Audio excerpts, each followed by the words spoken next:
Shift's over. Going over that subway stroker paperwork. It can wait. I'm gonna grab a drink at that cop bar block. You wanna come? I don't drink. Have a glass of water. I see what you're doing. You're trying to get me to a bar where you know Velasco and Muncy are gonna be. Grudges are not the most attractive quality in a new coworker. You know what else is not attractive? A lack of integrity. Ownership. You know, we pay taxes on what we earn every week. Then we pay a sales tax to spend it. And then we pay a death tax on our money that was already taxed in the first place. Your point, Bruno. There's no ownership over anything in this world. You know the real secret to life? No. Why don't you, Jenna, explain it to me? We all gotta make peace with the fact we're gonna die.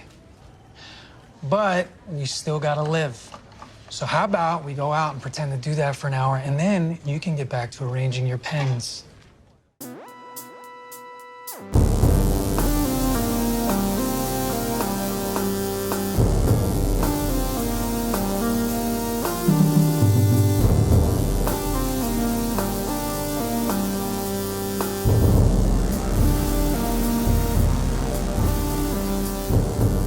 In New York City, sexually based offenses are considered especially heinous. These are their stories.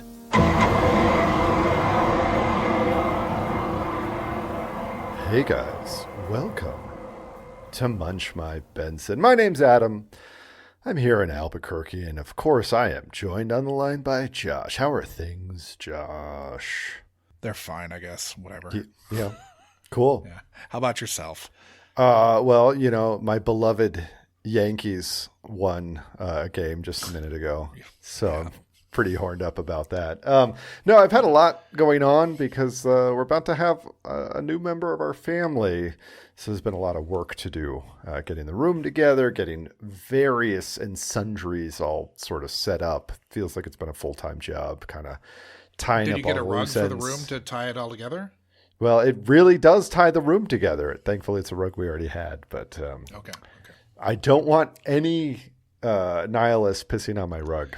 Thank you very much. Gosh, I feel like I had like 1,000 anecdotes to talk about. But now you can only think of, I'm here to fix Dynacom. yeah, right. Oh, so man, remember how I had those mice troubles recently? Well, I was at work the other day, and Megan was like, I have bad news. There's another mouse. Well, I get home, and the difference between now and then is because now my house is like trapped, right? So I get home and I go, all right, let's go check this shit out. And I had already caught one of the mice. And then next time I go in there, another trap caught another mouse. I caught 3 mice within the course of about like 16 hours. Jesus. Yeah. And so you didn't have a mouse. You definitely had mice. I had mice. Well, they come in groups. But I mean, I think I had sealed them in. We all saw an American Tail. Yeah, I'd sealed them in already because I found I know like generally where they can get into the house. Like they get through this crawl space area that really only has one kind of point of access. And there was they'd clearly there's some screen there and they'd pulled it back a bit. So I dealt with that. And then I killed all the mice. But so, yeah, at least I know where they go inside our house. Man, should we talk about this episode? Because we have 2 of these to watch. Let's. Or 2 of it. We watched 2. Oh, yeah. First off, we do have some business to take care of. We've got a new Munchy to thank. Alex. Ooh, thank you, Alex. Joined the ranks a few days ago. Nice. So, Alex, thanks for joining. Joining our Patreon. And joining our Patreon helps us make this endeavor make some more sense. It sure does. Make some sense, because the endeavor is insane. The endeavor is totally insane, but the Munchies help keep us on task. Yes. We also had a YouTube commenter stumble onto our page where they apparently listened to Ace Ventura level transphobia, hoping for us to be transphobic. Oh, interesting. Yeah, they said excited for the transphobia. but it's just woke nonsense. Sorry to disappoint with a lack of transphobia. Oh, wow. I mean, that's good. Good review. Yeah. I mean, it was just, a comment on that post, but it stuck out to me. Good stuff. Yep. What are you drinking, buddy? Well, so I have a little bit of cold coffee left over, which I trying to get myself jazzed up for these 2 episodes that we're going to talk about. I have some water, and because I'm not a fucking tourist like the people in this episode, I have a neat mezcal, no salt, no lime. So you can't drug me. Yeah. Good. I've just got a Founders Centennial IPA. Oh, I haven't had a Centennial. I haven't had any Founders in a minute. It was a go-to in New York. They have it, don't they? Of course, yeah. Not every store, but I can definitely get it. Yeah, but it'd be at the bigger ones, yeah. Yeah, I mean, we had it in LA. I would be shocked if you didn't in New Mexico. Yeah, I mean, I would get it in New York quite a bit because you could get a 15-pack. It was pretty cheap, and it's pretty good beer. And this is 7.2% alcohol versus the all day is 4.8 or 4.6 or something. Yeah, exactly. This week, the randomizer chose for us season 24, episode 17, Lime Chaser. How many season 24 episodes do you think we've had drawn already? I know the answer. It feels like we've done about 6. Is that correct? 10. What? That's preposterous. I know. I mean, it is crazy because it's only had a year. Like season 24 came out when we were doing I don't know we were on the 3rd year of this thing. Certainly, or partway through the 2nd year, and it's already we've had more episodes from this season than we have from season 9. I think that's crazy. Churlish is hard at work finishing up the paperwork for that subway stroker when Bruno asks her to go out to a bar in the hopes of reconciling with Velasco. When they get there, Bruno forces Churlish to buy her coworkers around even though she finds their ethics questionable. As she's doing so, Muncey's brother Teddy walks in and charms us all. Across town, some skeezy Canadian business bros ask their hotel bartender to hook them up with escorts or something similar for the evening, and cut to Abby and Alec's divorce party at a downtown bar. Abby is a red-headed match for the alpha Canadian's predilections, and after grabbing a last drink, we next see her waking up covered in filth behind a dumpster. She stumbles into the nearest bodega, says she was raped, and collapses. The next morning, Captain Benson changes everyone's assigned seating at the office, then Velasco approaches Liv to tell her he has some leads on the whereabouts of his friend Chili, who murdered someone outside their jurisdiction many years ago. Bruno comes in and informs him about the Abbey case, then tells Liv he's doing his part to mend the Munlish rift. At Mercy General, Alec tells Churluno that he'd assumed his ex left with one of the bevy of single dudes present at their party, only to be called by her first thing in the morning from the deli. Abby had been drugged and sexually assaulted. She remembers taking a shot of tequila, then immediately blacking out, only to come to an hour or so later naked in a swank hotel room on Fifth Avenue. Her Canadian rapists were pissed when she came to and started yelling at another man outside the door. She was then re-drugged and woke up the next morning in Staten Island. It takes basically 0 time for Abby's tox screen to show she'd been given a potent hypnotic, and for DNA from the 2 semen samples inside her to prove both were white men, and for bar security footage to prove that bartender Arlo Gregory likely dosed her. Since Rollins is far away teaching young adults in the Bronx now, Churlish pulls Arlo's Facebook profile, which shows he's pals with Teddy Muncy. Grace is pretty shook up by the news, but Teddy sits down with Velasco for a chat. He says he and Arlo go to the same jiu-jitsu gym, but he's not drugging girls with his sparring partner. He does agree to ask around the tight-knit douchebag bartender community and help them out, though. Churlish thinks this is some kind of well-oiled underground bartender rape railroad and proposes that they use Teddy as a CI to see if they can order up some leads. Velasco wonders if they can trust Teddy, and Grace says if they can trust her, they can trust Ted. They set up a sting, wire up Teddy, and he heads to the Big Male Nip sparring studio where he orders up a sweet young UC Churlish for his beta friend. Now, Churlish didn't run this op past her superiors, which has Benson pretty steamed. Tony says she's an expert in dealing with scumbags who underestimate women, so she's ready for this. The gang heads over to the village for some undercover beers at Arlo's brewery. Churlish orders a double shot of tequila just like Abby. Arlo is aghast when she's about to drink the shot neat, so he sprinkles some salt on her wrist and preps a lime for her to chase with. Muncy creates a diversion by propositioning Arlo for a three-way with her and Velasco, which allows Churlish to dump the liquor and chomp down on the lime chaser. Well, the drugs were in the salt or the lime, since Churlish immediately collapses in the bathroom, and when Muncy goes to check on her, she's gone.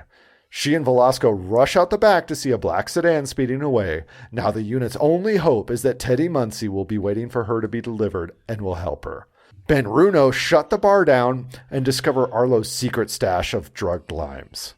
Churlish gets delivered to Teddy's hotel room, and when the driver wants a piece of Churlish pie, Teddy throws him out, saying he can't give his bachelor bro sloppy seconds. This works, and the driver heads downstairs only to be arrested by UC stationed in the lobby. Teddy There's helps. a code, man. There's a code. I respect that. Jesus Christ. Teddy helps Churlish to the bathroom where she pees in a hotel water cup so the NYPD crime lab can get a good sample of the drug. The sample somehow leads to the swank Diker Heights mansion of Sunil Patesh, the chemist who ran the date rape railroad ring with sister Anil and brother Rav. This turns dozens of open cases from red to black. Churlish comes in from the hospital where Liv chews her out for being reckless. Tony says she only has 3 days to win Benson's approval, and Liv tells her if you want to impress her, you need to empathize the shit out of some victims. Bruno is heading out for a date with Rose when Churlish gets word that Interpol has those 2 nameless Canadians in custody. Terry suggests that Muncy and Churlish go break the news to Abby together, and we are left with this was a pretty massive Munlish backstory episode to have them both shipped off to a CIA black site and completely forgotten 5 episodes later. Dick Wolf. I really liked the idea of this tight-knit scumbag bartender. There's a network. Social circle. Yeah, they have a network. They all know each other. They all do some kind of, MMA. They all do MMA training. Yeah. Mm-hmm. Yeah. Yeah. I mean, I'm sure there's like a Krav Maga. They're all into Muay Thai. They don't love grappling, so they're not going to be they're not BJJ guys. You don't think they're BJJ guys? There's a BJJ community. It looked like Big Nips was a BJJ guy. Arlo, he looked like he could be into that. I think he's he was on the ground, only working out his glamour muscles. But he went to ground quick. So guest stars. So we've already talked about Kevin Kane, who's playing Terry Bruno, and Jasmine Batchelor, who's playing Officer Tony Churlish. That was in 172, Make America Waco again. Talking season 24, episode 19, Bend the Law. First up, Michael Trotter is playing Teddy Muncy. He's in the film Skip Tracer, Road Trip Beer Pong, The American Dream, Jamesy Boy, A Crooked Somebody, and The Evening Hour. He was main cast in the Boldly Going Nowhere pilot and The Right Stuff. He was recurring on Underground and Inhumans. He was added to the recurring cast of Organized Crime the year after he played Grace Muncy's brother. Yeah. This time playing Joseph Stabler Jr. in 8 episodes of Organized Crime. I don't know if I suppose it's possible he gets killed in the season. I didn't finish it. I still have 2 episodes left. He's been married to Jamie Gray Hyder since June 27th, 2021. So he's married to, Weird that he's married to one member of the main cast and the brother of 2 other members. Well, of the the first cast. one to get poochied, basically. She wasn't as firmly poochied as Churlish was. I mean, Amaro was pretty well in poochied too, in his own way. Yeah. But he at least got a send off. It's true. There was a reason why he left. Yeah, Churlish.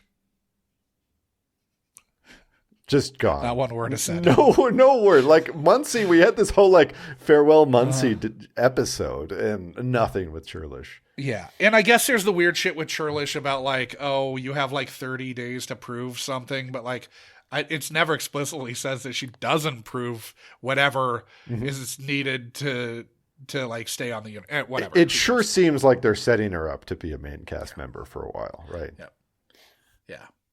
But he's married to Kat. So nice.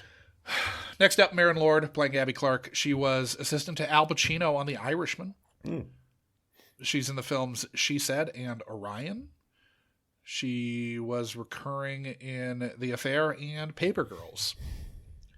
Then we've got Dave Quay playing Alec Clark. These two were the divorcing couple. Yeah. He's a New York-based actor. Got his MFA from NYU's graduate acting program. He has taught and directed at New York Film Academy and NYU. He directed some shorts and an adaptation of the show Get to 11 for PBS. He was in the film The Catcher Was a Spy. He had recurring roles or was in multiple episodes of House of Cards, Blind Spot, and The Looming Tower. Then we've got Sophia Alawi playing... Asha. Asha. I said her name wrong. Oops. Yeah, Asha Patesh. Yeah. She's Moroccan-Italian-American.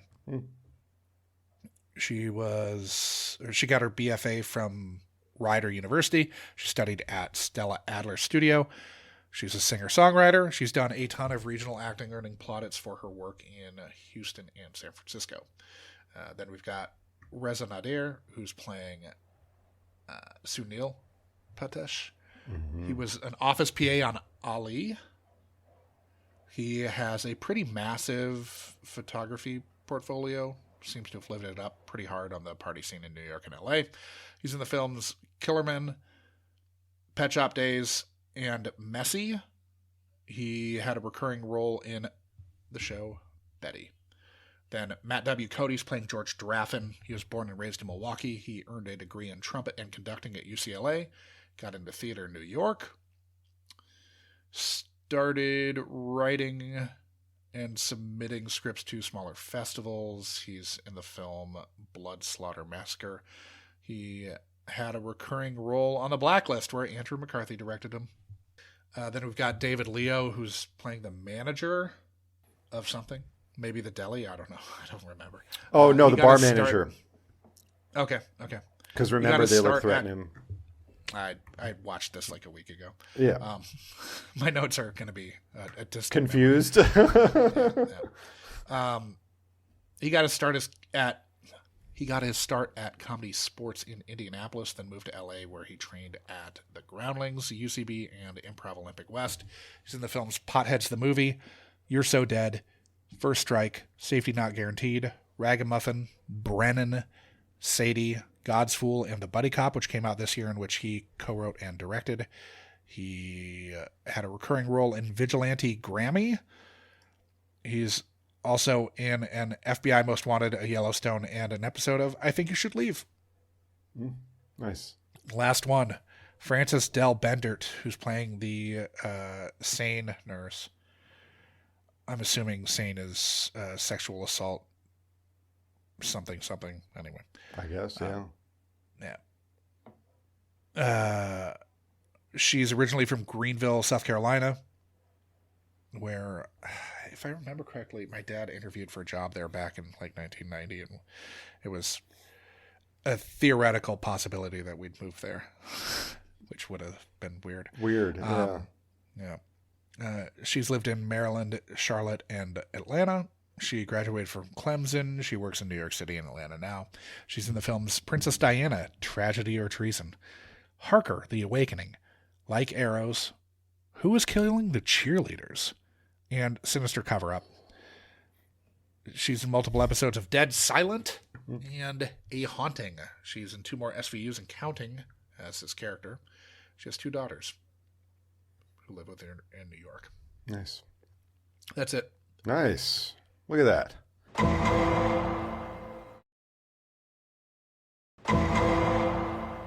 Okay, so Bruno's like, come to the fucking bar, Churlish. Yeah.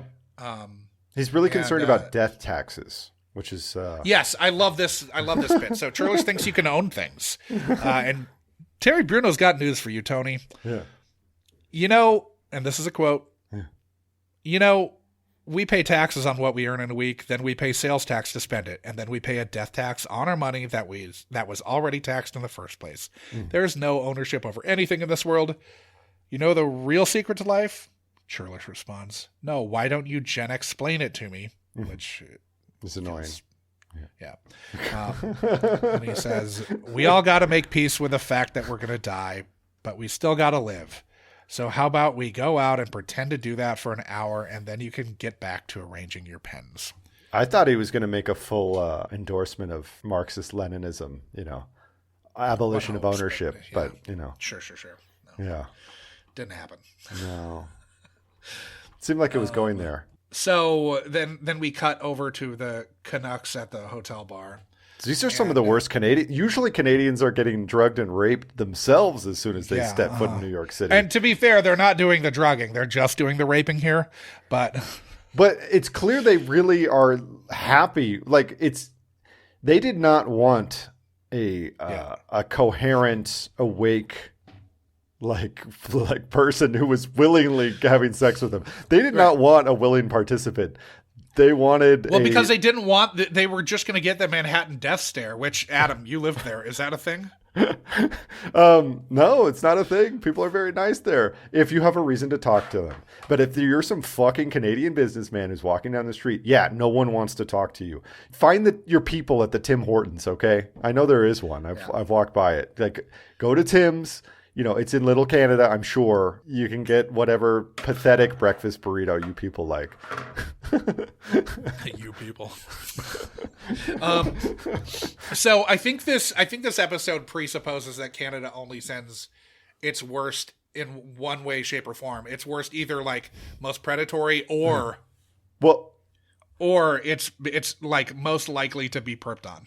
Well, I just wonder if we're dealing with a new class of Canadians. This is Graziano's New York, right?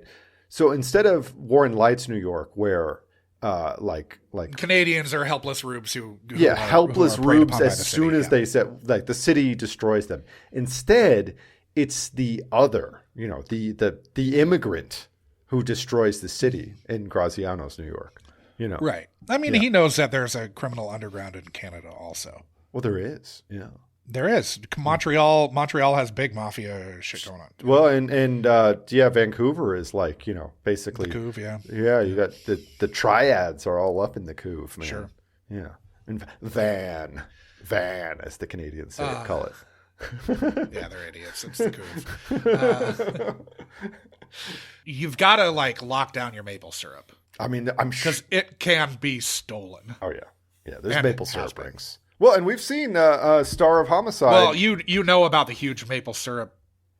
Is there maple theft, syrup? Mob? Yeah. Oh, it's nice. a thing. Well, there's a maple syrup huge theft that was worth millions of dollars of maple syrup. Nice. Anyway, whatever. Well, I know. I mean, we've seen Star of Homicide: Life on the Streets. Melissa Leo smuggling dozens of people across a frozen river from Canada. Yeah, in Movie Club. Yeah. Yeah. So these Canucks want a redhead.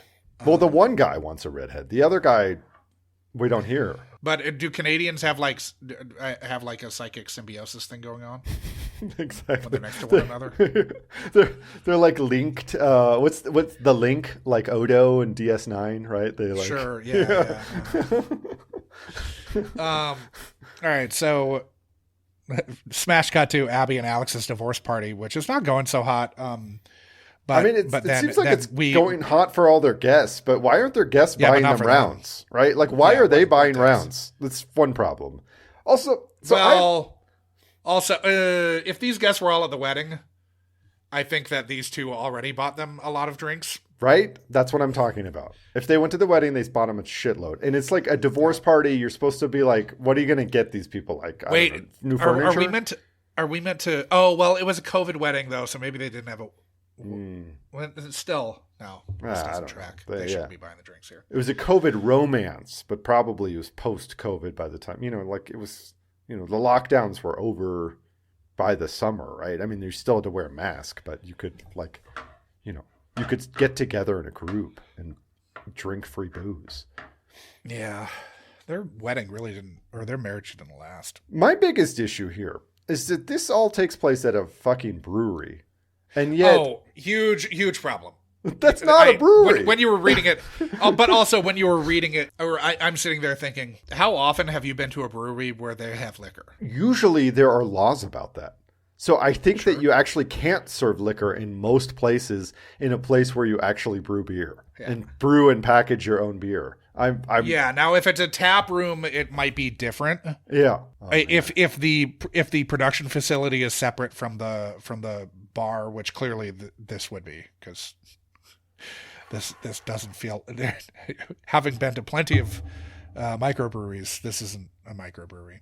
So one of the issues is that usually at a brewery you can take packaged liquor, alcohol for off-premise consumption. Mm-hmm. Yeah, if they're doing growlers or even 6-packs. Yeah, you cannot sell those at a place that also sells liquor. Sure. That's the issue. So if you had a tap room that was not doing growlers. State to state, but in most New York, I'm looking at New York's. Yeah, I'm looking at New York laws right now.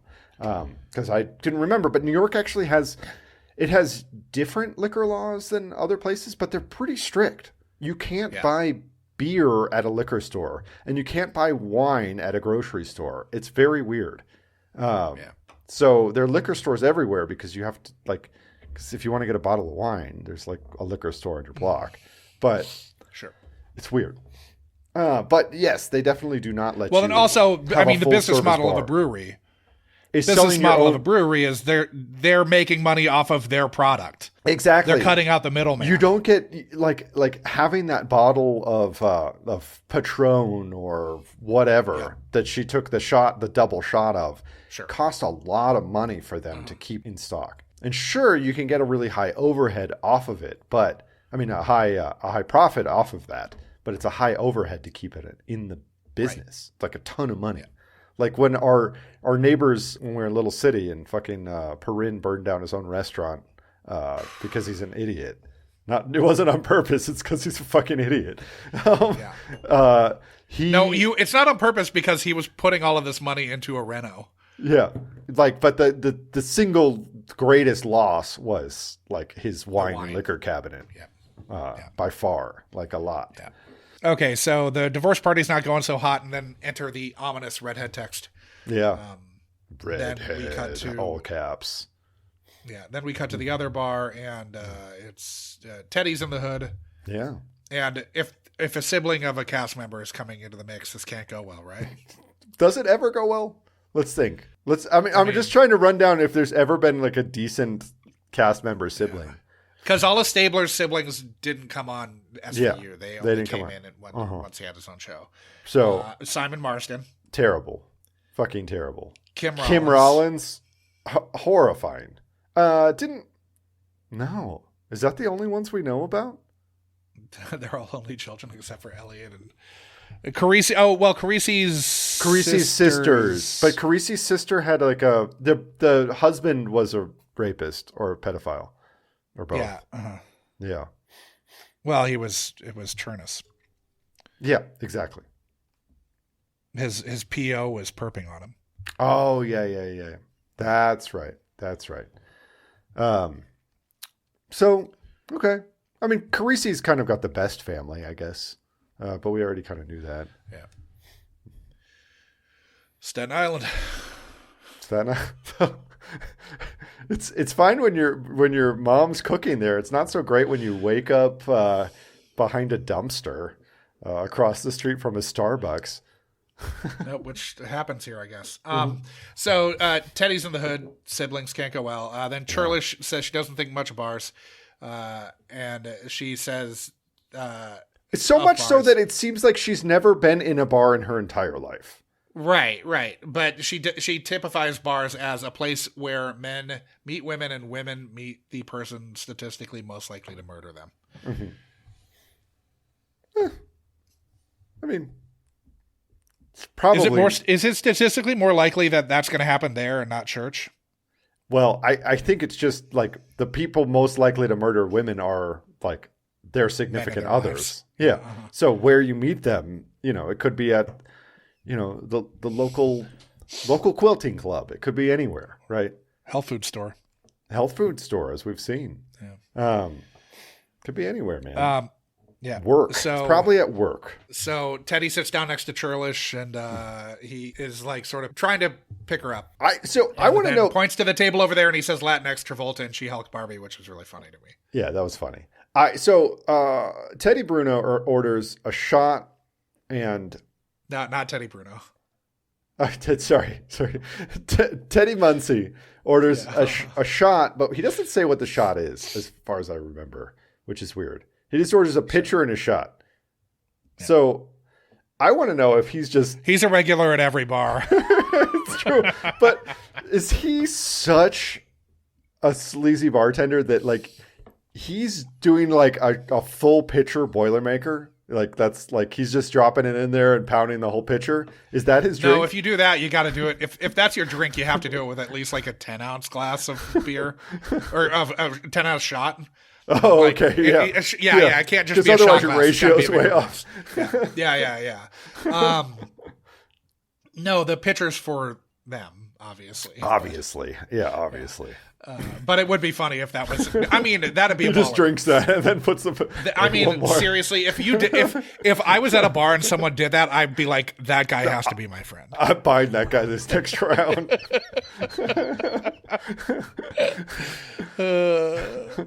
But Churlish really puts her foot in her mouth.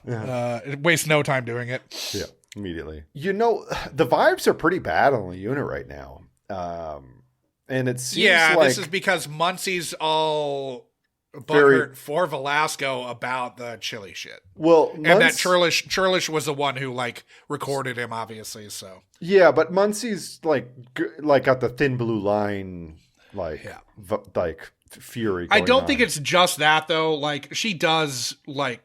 But she considers Velasco her friend. Yes, you know, like it's more than just like thin blue line. But it's raising her thin blue line two hackles. Things. Yes, yeah, and I mean, she's taking it more personally because it's to the only person she feels like is her friend on the unit. I don't understand how Churlish is a police officer because it does not seem like she's ever been in a bar in her life. She says she doesn't drink. Still, she's a fucking cop. Like, she's like...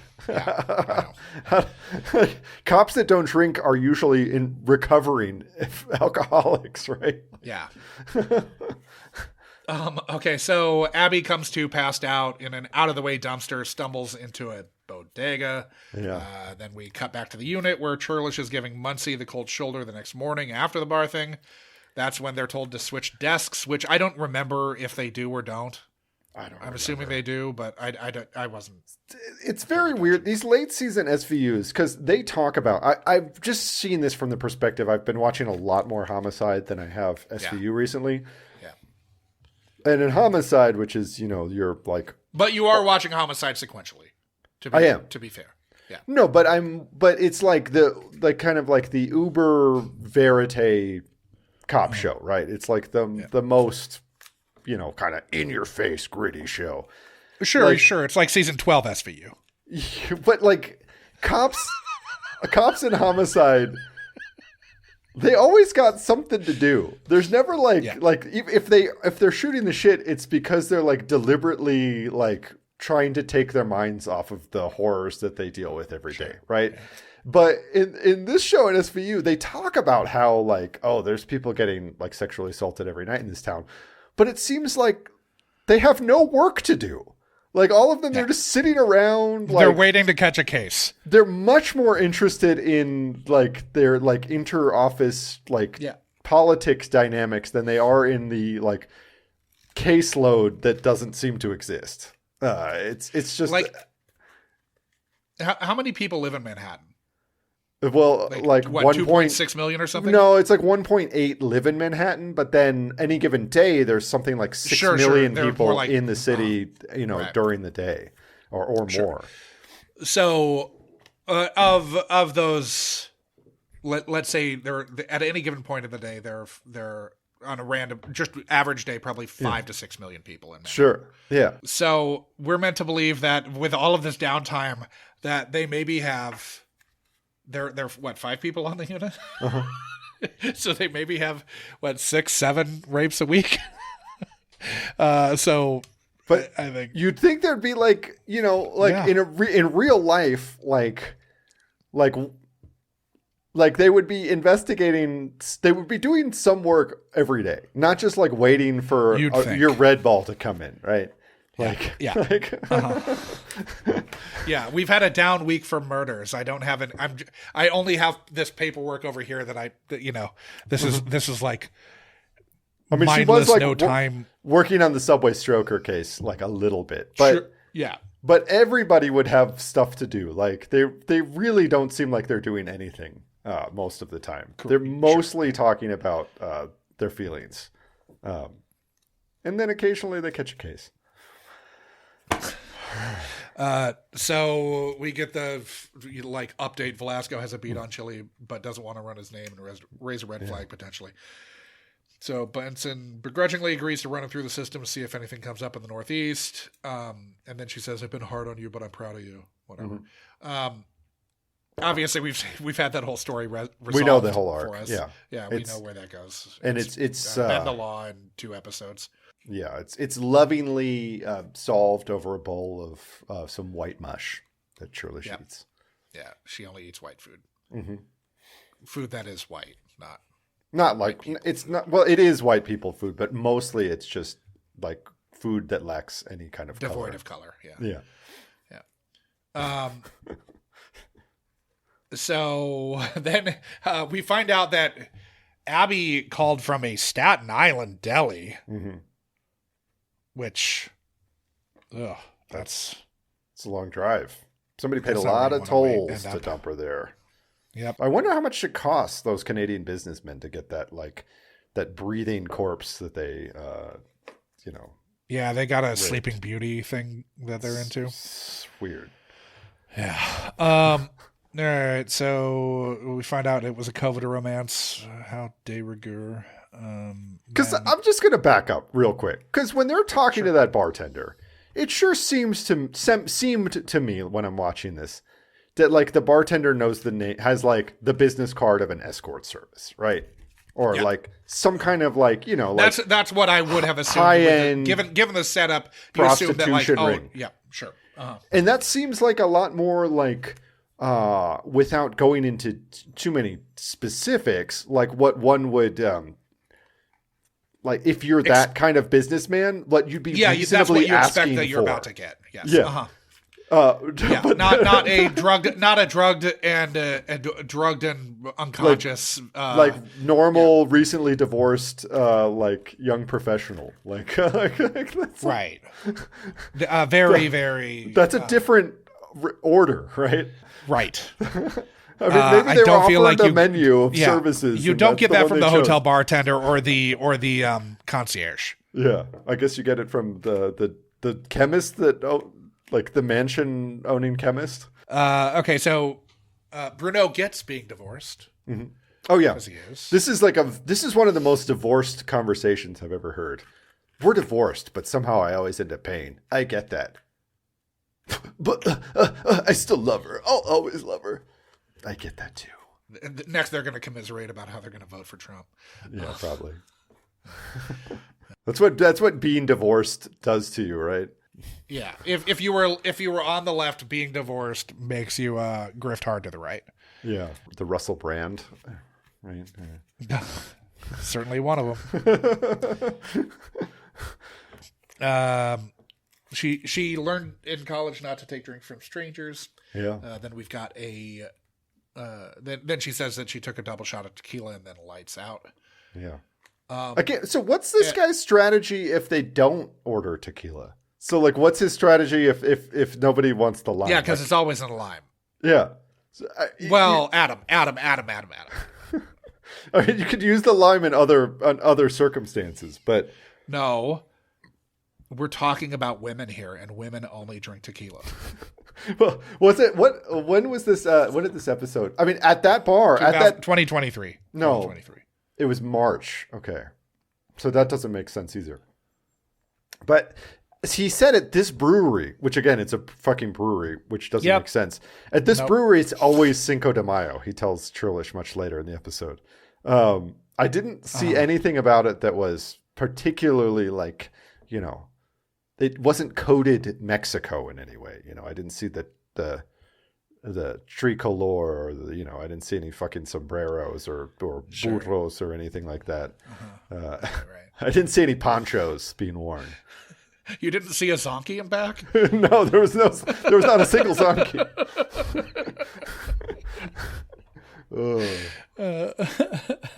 All right, so she says they made a mistake because redheads don't react to drugs in the same way, which made me Did you look into this? Yeah, did you look into this? Mm-hmm. And I sure did. It's probably true. I'm looking at a study from mdpi.com. Okay. Remember what that is, but I'll have it in the notes. Mm-hmm. But it's believed that redheads' plausible altered responsiveness seems to be associated with a dysfunction in the melanocortin 1 receptor, the MC1R, a receptor that, besides contributing to red hair, also contributes to a more sensitive light skin with poor tanning ability, predisposition to sunburn, and increased risk for melanoma.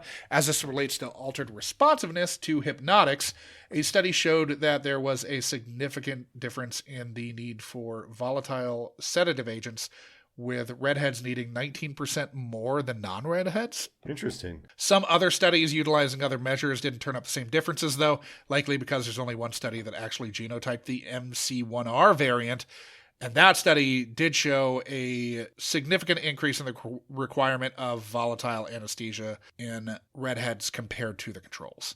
So, looks like that's true. Interesting. It would have been a wild thing to just, make up whole cloth.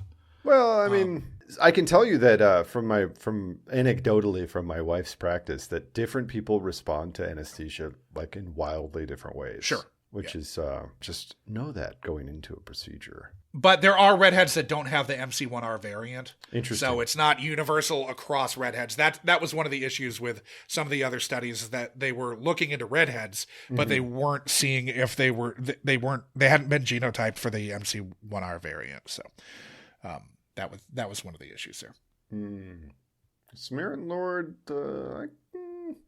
hard to tell. You're trying to see if you could if I can determine the MC1R variant. Well, I'm trying to determine her natural hair color just by looking at a handful of photos on You're trying to see if she's Emma Stoning her red hair. Yeah, I'm race sciencing her based on 3 IMDb photos, and I got to tell you the results are inconclusive. As is the case with race science always. All right, so it must have been at least an hour. Woke up naked on a hotel bed on Fifth Avenue. They were pissed when she came to. Then I drop her on her tongue to knock her out. I know they don't have very much time to tell the story because they have to spend a lot of time just with our characters doing nothing, like our main characters doing absolutely nothing. So there's very little time to tell a story. But we've got to have Liv dressing down Velasco, kind of. We've got to have Liv telling. Liv dressing down Churlish, Liv telling Churlish and Muncy that they have to switch desks. We have to have all of this stuff that is not servicing the case. So there is some shortcutting, I guess. There's not very much time left for cases anymore. Right. That's okay. Yeah, it's fine. Churlish finds Teddy in a pic on Arlo's social media, which really puts him in the crosshairs. And gets Muncy hot around the collar. Yeah, Muncy is going to stick up for her little brother. Yes. Because if you can trust me, you can trust him. Even though he, as we very quickly find out, is deep into the douchebag bartender network, which apparently can get you all kinds of things all over the city. They all know each other. I mean, what are there? How many bars are there in Manhattan? A lot. Yeah. When they bring him in, he says, we're bros, but not tight enough to drug girls together, which is a funny line to have in an episode of television. So this is from answers.com, and so it's not a very good source, but not trustworthy. And I quote, according to New York on Top, which I don't know what that is, there are around 1,700 bars in Manhattan. Which seems like a plausible number. So Churlish says, at best, your brother's a crime-adjacent apologist to some toxic bartender. At worst, he's a red-pilled alpha Chad in search of an alibi. I feel like they're really making some assumptions here, even though he's like. Well, it's Churlish making assumptions. Yeah. Like, she's so quick to rush to judgment here. Like, he's in a photo with this dude. Like, Yeah, that's it. That's it. Like, he's not been implicated in this like elaborate scheme to right to drug and it's not like women. a photo where they're like. They're not like it's not like they're like Chinese finger cuffs going on here. Sure, and it's not There's like no they're Devil's like, Tower. You know what I mean? Like, it's not like they are like arm around one another in Ibiza. yeah, You know, like he's not tweaking it's not like Arlo's they've taken a trip massive together. nips. You know, like you know what I mean? Yeah, they haven't. They're not like on a bro vacation or anything like that. It's just like, okay, these two people were in a picture together once. They're not in their brony moon. Can you have a brony moon? A romantic getaway. Yeah. So Teddy says, if I reported every bartender who had a drunken hookup, I'd never work again. Half the bars in the city would be closed and under investigation, which is probably true. Maybe, I don't know. But I mean, the bar that was underneath me, at least it started out as a bar that probably many sex crimes occurred at, but it became like a Swifty bar. So I really more sex crimes happened. No, they were like crimes against good taste, but it was very much not it was very lame. You think bartenders weren't plying girls with drinks there? Maybe. It really didn't. I didn't get that vibe. I didn't get a skeezy vibe there. In fact, I got a kind of like, this is kind of lame. Were you there at like 1:45? No, and I wasn't there on their like Taylor Swift sing-along nights. I could hear it out my window, but I wasn't there. Yeah. It's probably in the background on some recordings. Well, thankfully it was on the other side of our house. So okay. So they think he can find out what happened. Did they talk about Shakespeare yet? Because I knew it was going to piss you off. Too bad they weren't talking about Taming the Shrew. They were talking about Othello. I don't even remember the Othello. Oh, because they Muncy and Velasco are talking about how Churlish reminds them of that Shakespeare character. And of course, in my mind, I was like, Othello, obviously, she's black, right? That's where you're going with this? And they were like, no, the other one. And Bruno, man of the world, says, Iago. You would have gotten that question right. Yeah, for sure. I knew that they were going for Iago, even though they were doing the racial bait and switch. Yeah, and then Re the X, maybe Crisis is their foreplay. Yeah. I mean, I like that. I wish they would have explored that red herring more. That was the head legs. Yeah, that would have been fun. In season 8, they could have gone there. You know. Sure, absolutely. So they use Teddy as a CI to get to the bottom of if this is a delivery of drug girls business. Then we get your brother's way too good at this if he's acting from Benson. Like, what the fuck? But again, Benson, stay in your office, Benson. Nobody wants you. Never leave the office. Just stay in the office, please.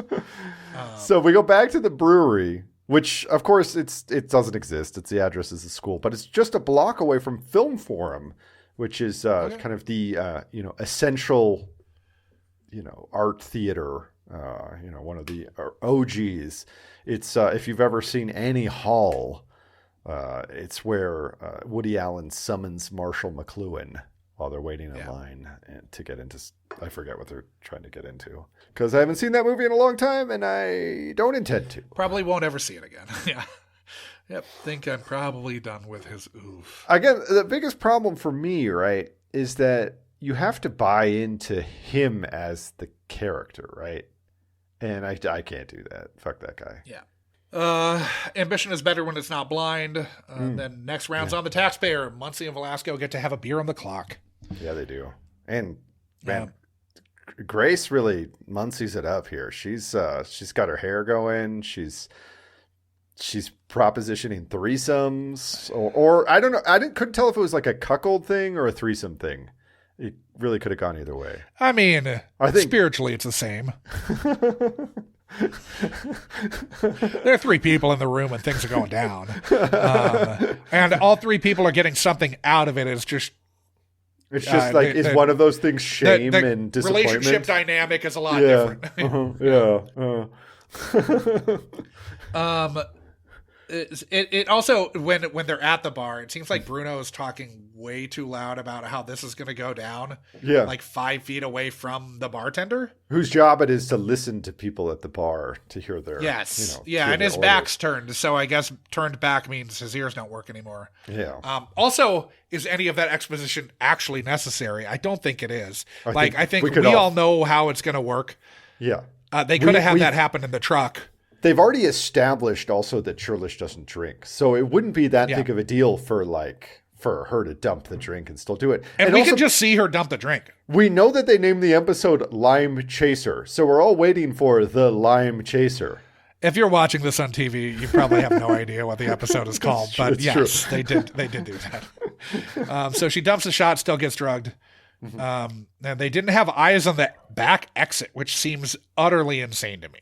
Very bad OPSEC. Terrible OPSEC. Yeah. Back exit or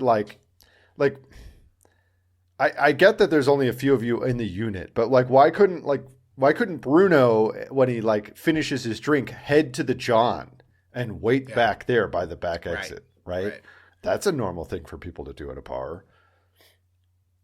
So a couple's delivering these girls, which also seems very weird. Yeah, a little weird. Because you need to have the girl go into the ladies' room, because all the drug chicks immediately go to the ladies' room. Sure, every time. Yeah, they have this down to a science. The ringleader is a scientist, Josh.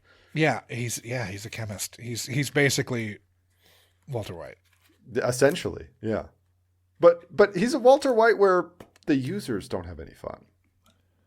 Yeah. Well, the end user does. I guess.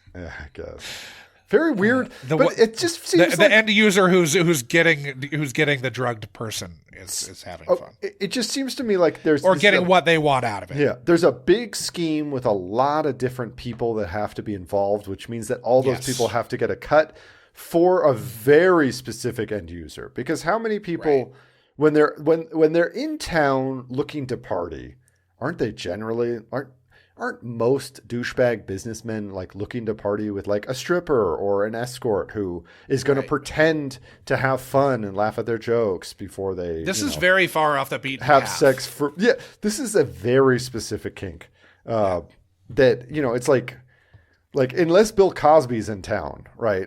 You need to kind of vet these people before. Is he backing this entire venture? Right. He's usually the driver, but he's in jail right now, or he was in jail at this point. Hargitay's clearly been wanting to say you don't have to go home, but you can't stay here for years, and this is the time where she gets to say it. Yeah. The limes are where the dose is coming from. And then most guys usually give me a taste.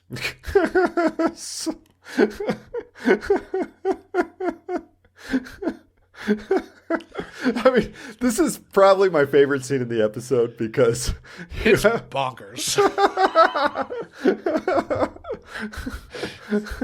and then Teddy gets him off her with that he can't give his bachelor party bro from high school sloppy seconds. He's the bachelor. Yeah, he's the bachelor. He can't have sloppy seconds. And the dude is like, you know what? I respect that.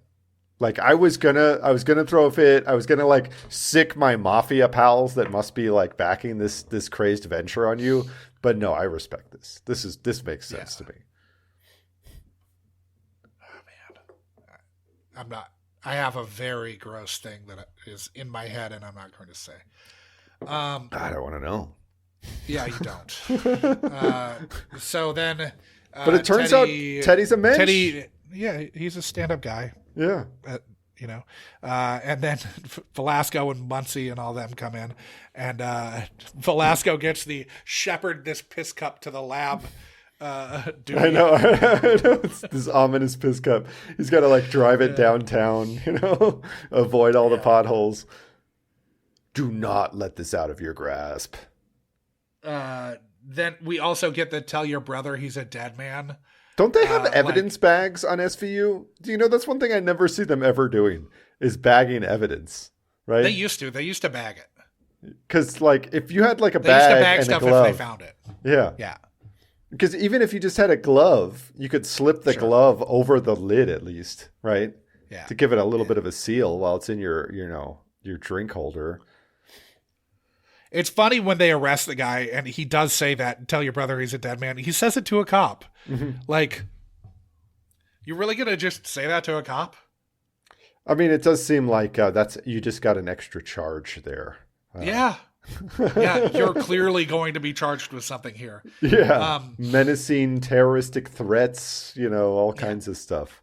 Then Liv says she needs to know that Churlish isn't there because she wants a promotion.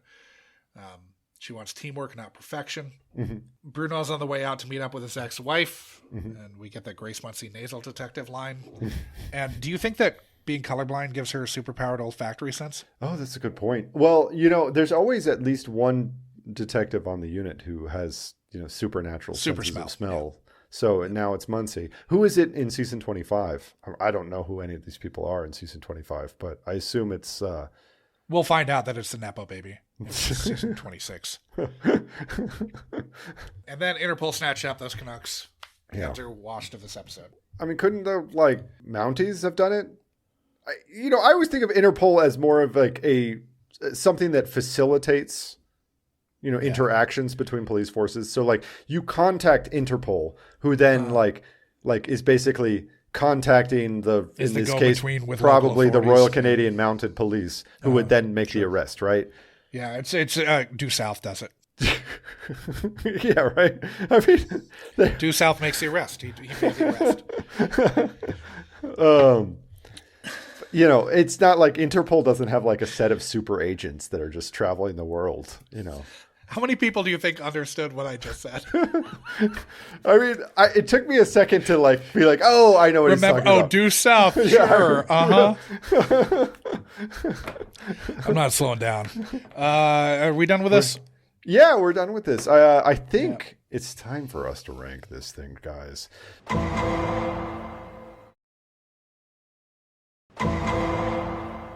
So, people...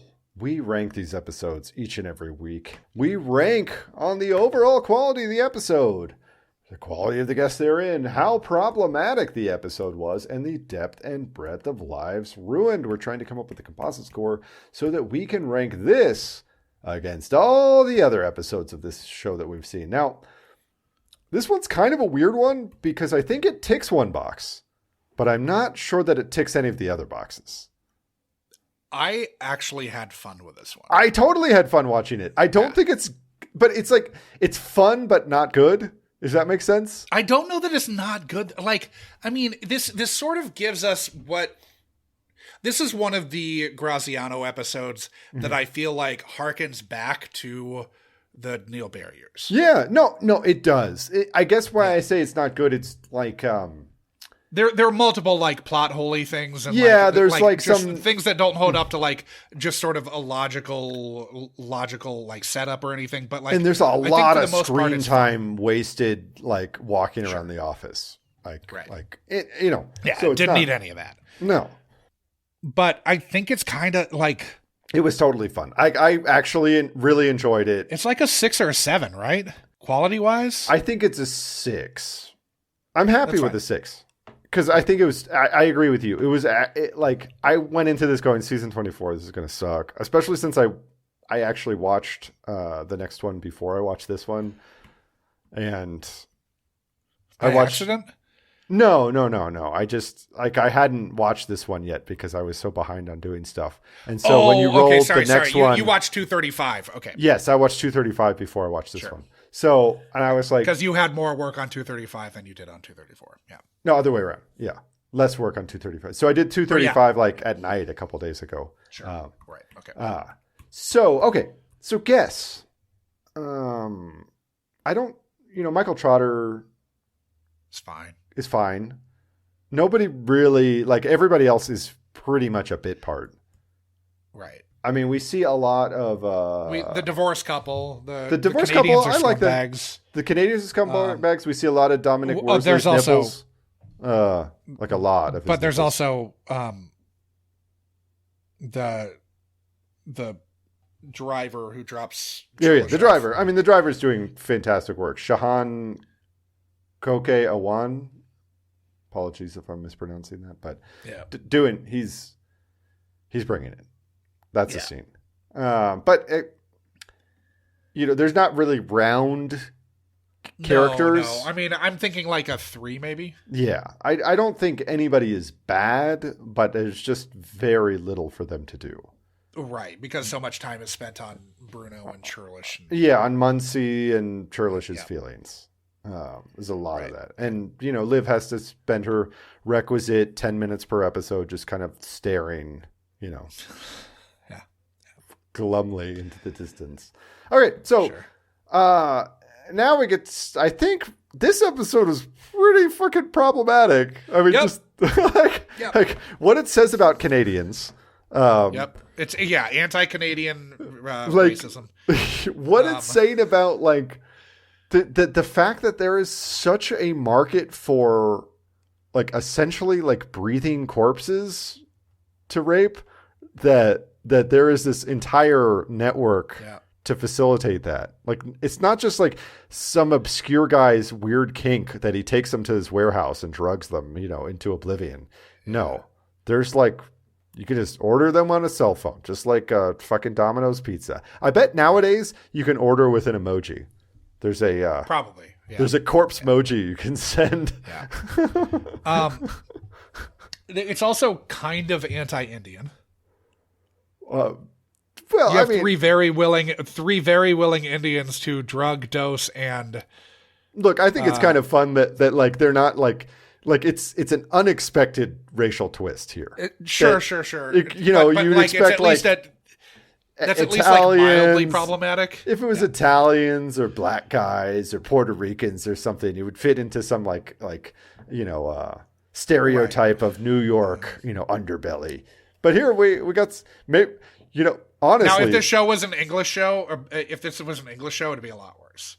But honestly, maybe Graziano spent some time in racism against Indians in the sure. Yeah, but maybe differently. Maybe Graziano spent some time in the van and saw some South Asian gangs up to no good, and so that's why he brought all his Coover nonsense back to the Big Apple.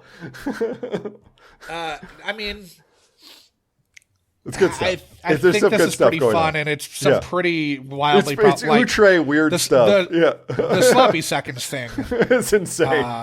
The piss mug. The piss mug, the sloppy seconds, the jujitsu nips.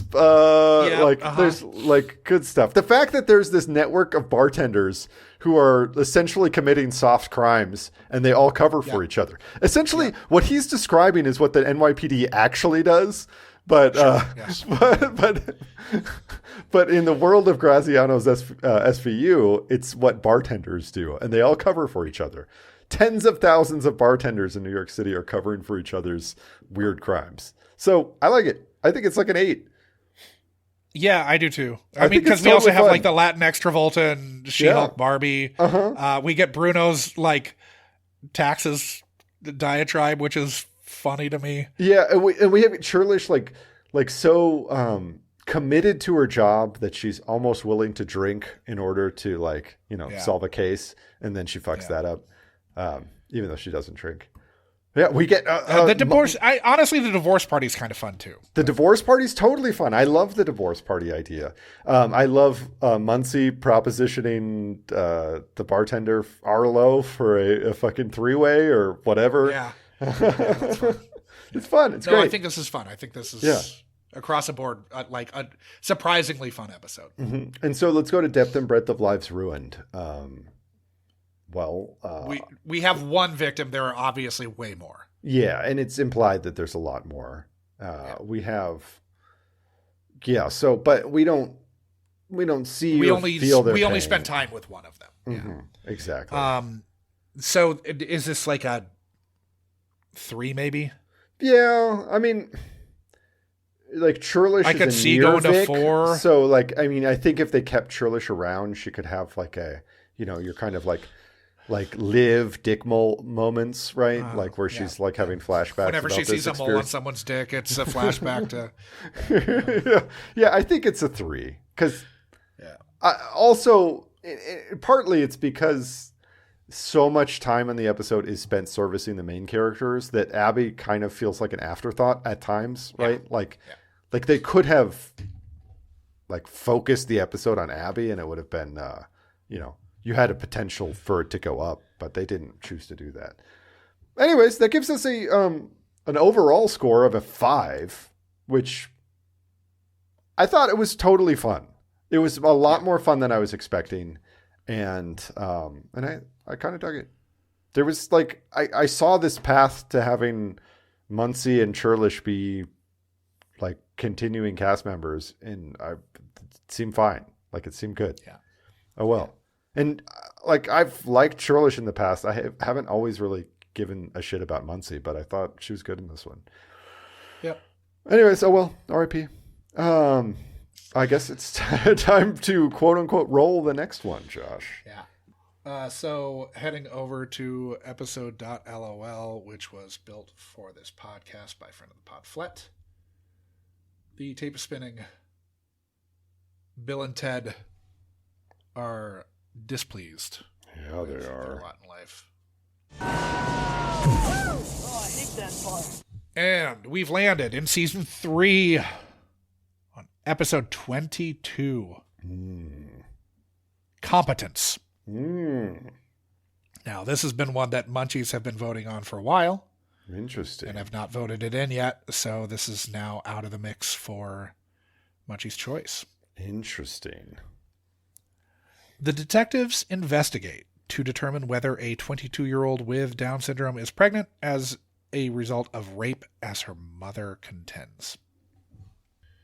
This one has Lois Smith, Yeah. Andrea Faye Friedman, and James Badge Dale. That it does. It sure It does. does have him. It does have James Badge Dale. We'll get into that in next week's episode.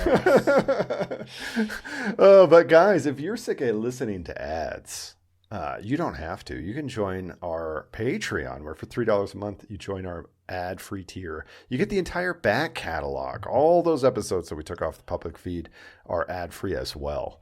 Now, if you like the random tangents, if you want to hear about the World Series, or not the World Series, the ALCS rather, you're going to have to kick it up a notch to the Munchies tier. $5 a month gets you access to the uncut, unedited episodes a week early. You also get access to our movie club, which I guess we're going to do. I guess we're going to watch Green Card next week. I have to, since Lois Smith is in it too. Yeah. The universe is talking, Josh. One of us is not pleased with this. The universe is One of us is gleefully pushing Green Card on the other. I'm not pushing it, Josh. It's just like we keep getting actors that are in this film, and I know you want to see Gerard Depardieu, the Caesarist, the Caesar of all Caesars, acting in English in his non-native language before his tax evasion charges. I know you want to see this, man. It's going to be great. Where am I? Now, if you want to talk about this episode or any other episode, you should join our Discord. You can find the links to that in the show notes or at our website, which is munchmybenson.com. Both those places, you can also find the links to all of our social media accounts, including our Love Studs page. That's where most of the action goes down these days. You also find links to our Zazzle. You can get yourself some merch, some Munch merch. Maybe while I'm taking care of the newborn, instead of staying up late recording, I will, while I'm up late with the kid, maybe come up with some new merch ideas. Try to. I have a list over here. That Nice. It's not getting worked on. Yeah, I'll put mouse to screen at some point. Anyways, guys, I think Josh and I have to do this again in about 5 minutes, so I think it's time for us and you all to get out there and start munching. But please do not just drug random girls in bars to ship them off to be predated on by fucking Canadian douchebags. Please. Keep our women safe from Canucks. Oh, and I'm out.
Right. Oh, come on, bro. You're supposed to be compliant, not conscious. The guys at the bachelor party are drunks, not necrophiliacs. I'm just the delivery man. I got her. Okay, I got you, okay? You okay? What the hell did you give her? I'm not the chemist. The party bus is on its way. Your people are still gonna pick her up. Hey, what the hell are you doing? This is all prepaid. Those guys usually give me a little taste. Yo! Come on, man. I'm already running late.